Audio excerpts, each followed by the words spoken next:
Continual Light was renamed Continual Flame in the 5th edition. It's still an absurd spell. Welcome to my channel. I focus on tabletop role-playing games, video games, and science fiction. Let's start with a definition of absurd. And the definition I'm going to use is wildly unreasonable, illogical, or inappropriate. Okay. So why is Continual Light and Continual Flame wildly unreasonable?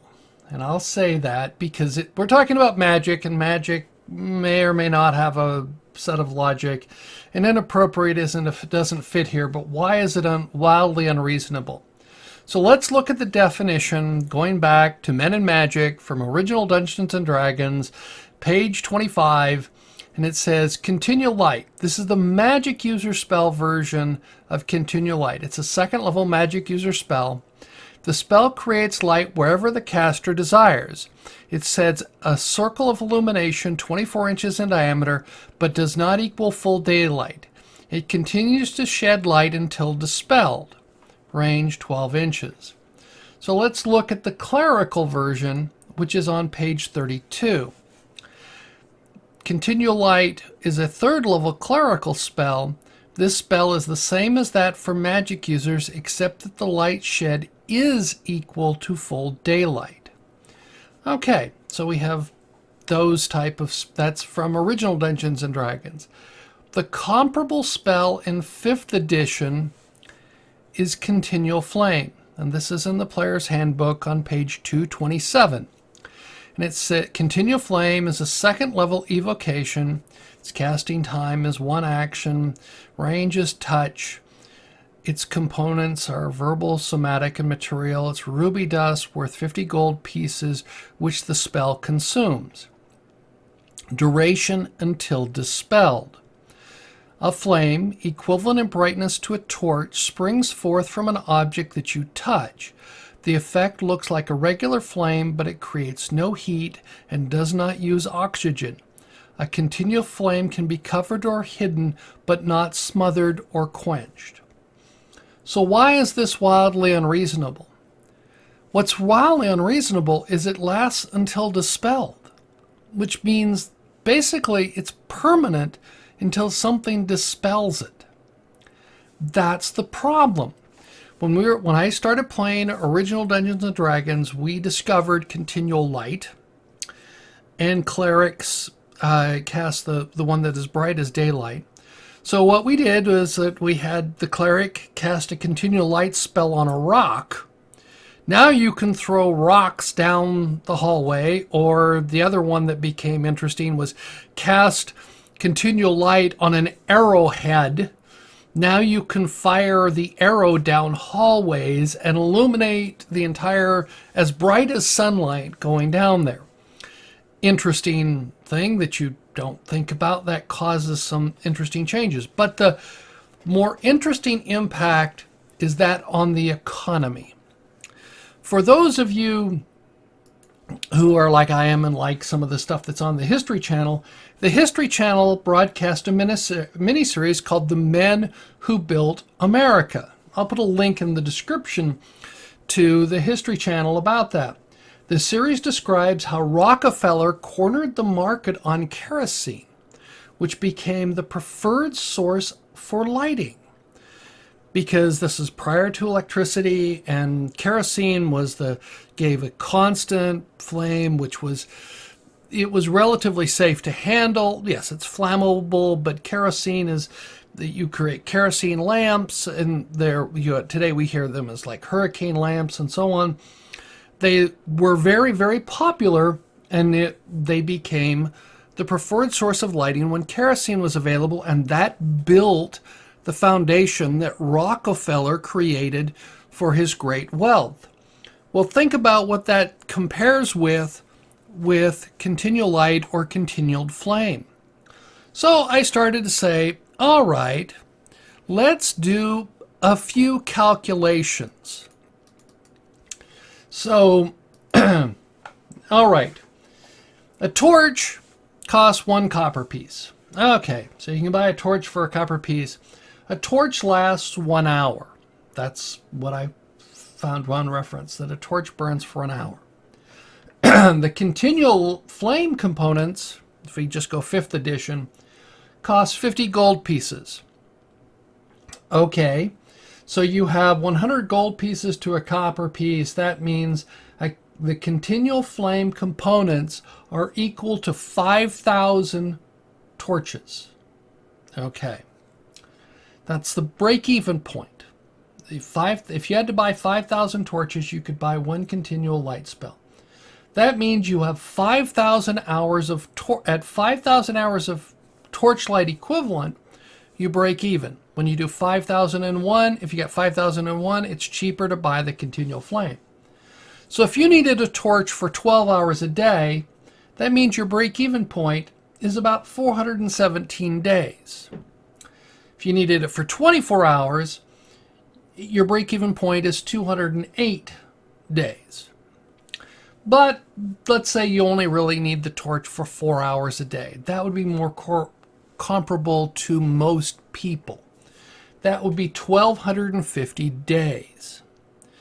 I challenge you, go pull out the lumens on a normal light bulb and see what that's equivalent to. That's about what this works out to be.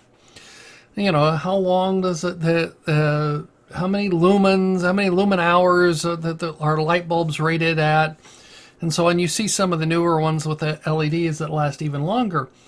But if you're lighting you've got a small town, there was the idea that people used to have street lamps, and you had a person who would come along at dusk and would light all the street lamps, the lamplighter. There's a poem about that. And he would light the lamps at night, at dusk, and turn them off at dawn. Well, think about it. For the cost of 50 gold pieces, you can buy something that you know, it's an object.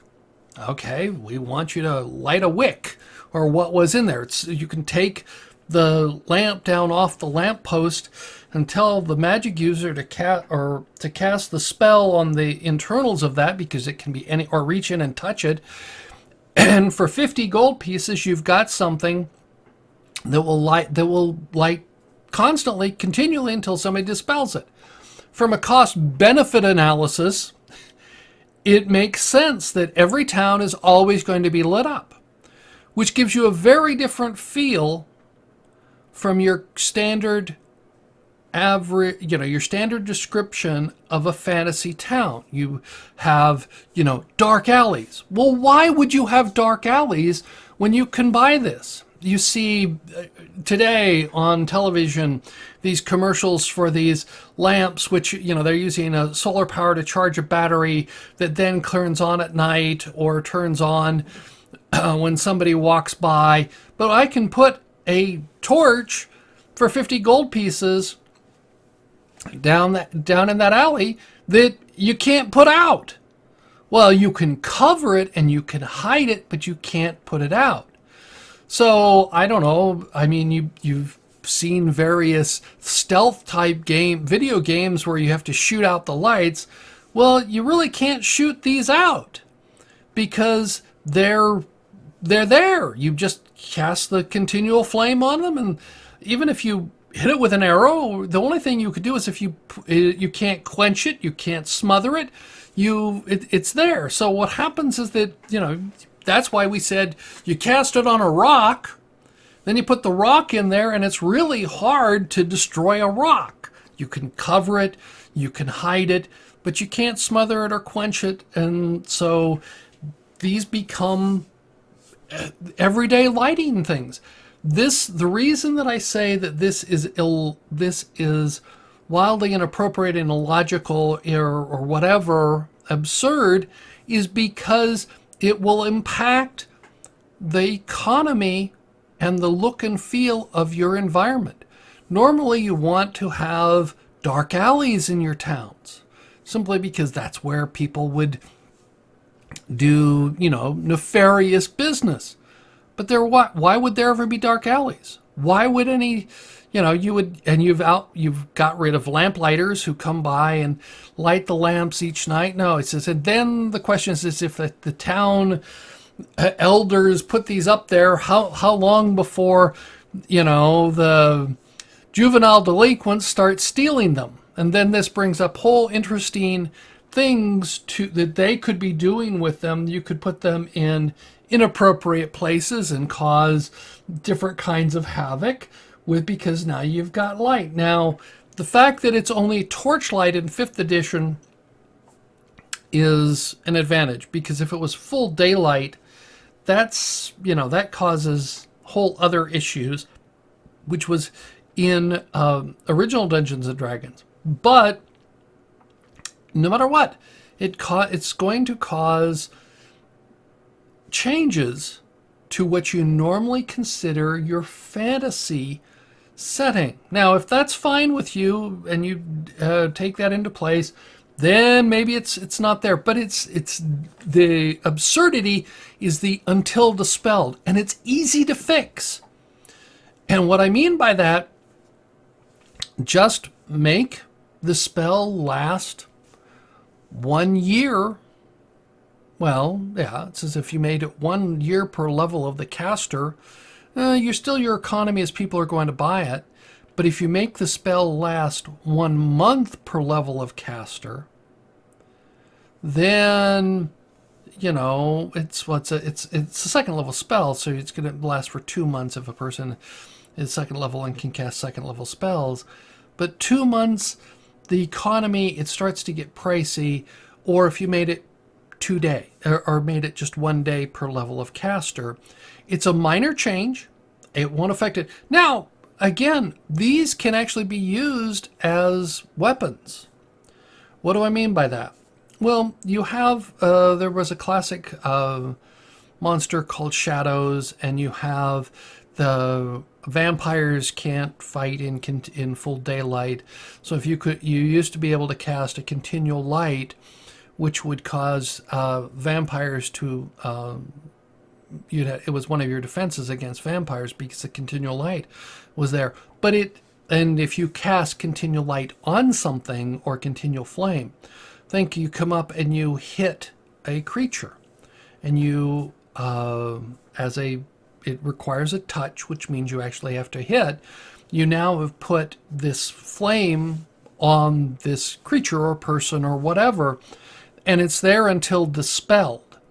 So this opens up other interesting possibilities for it. Now, I'm not saying that the spell is not useful. I'm saying that it has ramifications in your world, which makes it absurd in the normal setting described in most fantasy worlds.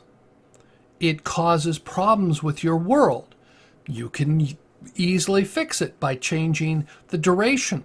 And to me, making if you made it 1 day, even if you made it 1 hour, 1 hour per level of caster, your combat is not going to last that long. If you made it then, that means it wears out if you're casting it through the dungeon. But think about this.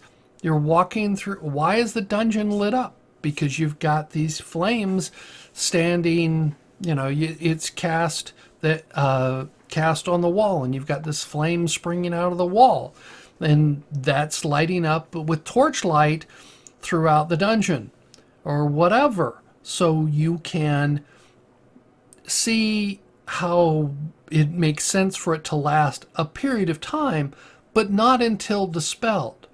So what's absurd about the spell, what's wildly unreasonable, is the duration. And with the duration that's listed there, it should cause, if you've got a normal world, and now you can always say, oh, but that doesn't affect my world, but you might as well just change the spell. But this is the reason why I say Continual Flame and Continual Light. Continual Flame is more reasonable than the clerical Continual Light, which was full sunlight. That's very bright. It's think about that. Most office buildings are not lit to the equivalent of full sunlight.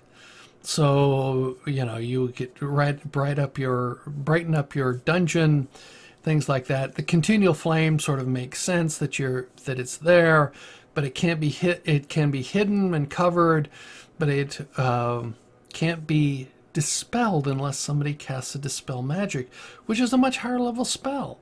So this is why I say that this spell is absurd. It's easy to fix, just change the duration, but as written, I find this absurd. I look forward to learning what you think about this video. Please let me know in the comments below. If you like this video, please give me a thumbs up or a thumbs down. I appreciate both. I like the feedback. If you're new here and want to subscribe, there's an icon on the left that you can click on. Or if you're interested, there's some links to some other videos on the right. Thank you.